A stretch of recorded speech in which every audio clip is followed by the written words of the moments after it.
There is a big issue in your work, which is really, I think for us in the West, it's really hard to understand it in detail, because it has a lot to do with that what happens now in the last 4 or 5 years in the Middle East. And I mean, you are from Egypt, you experienced all this period of the revolution, and we see what is now happening in exactly the same places which are playing a big role in your Cabaret Crusades in the medieval times. It's Damascus and Aleppo and Baghdad, Jerusalem, the last days even. It's totally, we are at the same places again. Yes. I mean, you could not foresee that. Even Karbala, for example, you set up your, the title of your work was The Secrets of Karbala, before we learned about these catastrophic things which are happening now. How can you say a little bit to this point?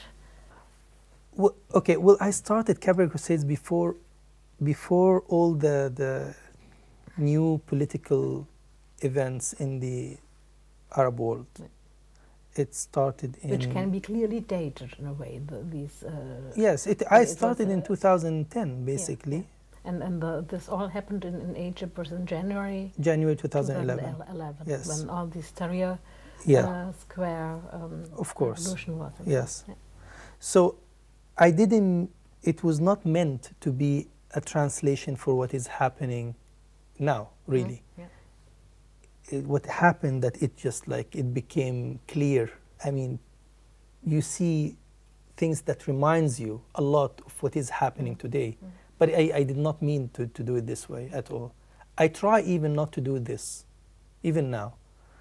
But you cannot escape the reality that it's really, there are things in history that are repeating. Yeah, this is really scary. Yeah, even if it's Sometimes 1,000 years after, but they are repeating for sure, yes. For example, the city of Karbala, which is referred in the title, and this is a city in Iraq, isn't it? Yes, of course, yeah.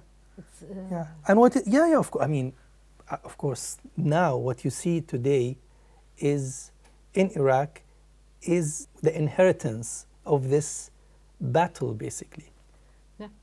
Yes. This battle happened in 680. Yeah, so exactly. This is really long time very ago. Long time yes, ago. Exactly. Nobody here in the West would remember any event from that period before Karl der Große, for example. This maybe could be something Westerners can remember. Yeah, but it's this is also something. It's a topic that is very sensitive. Yeah.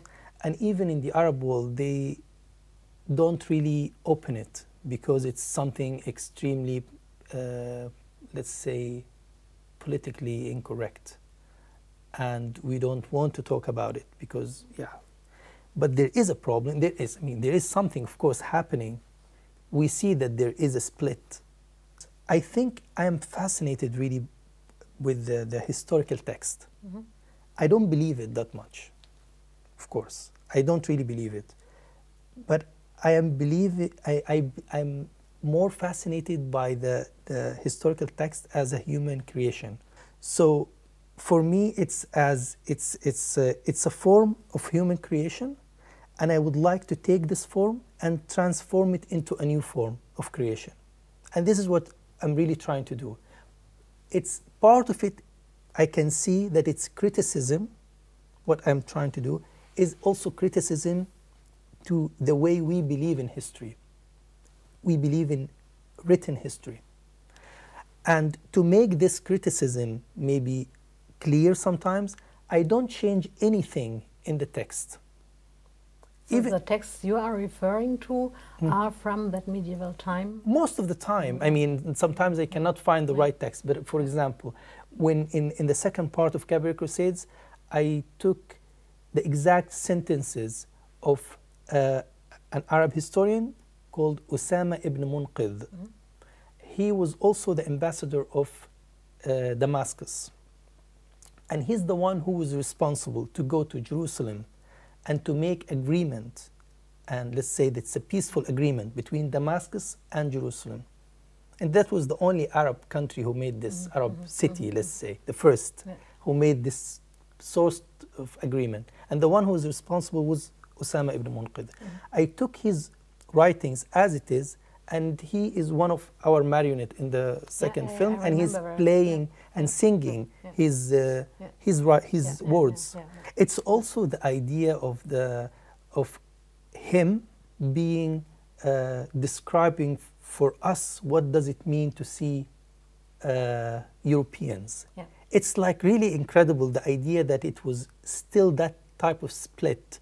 So he's explaining their life, and he's sometimes surprised by these differences. So it's one of the one could say that the Crusades are really the first big clash of Orient and Occident. Yes, for of course, for many people, yes.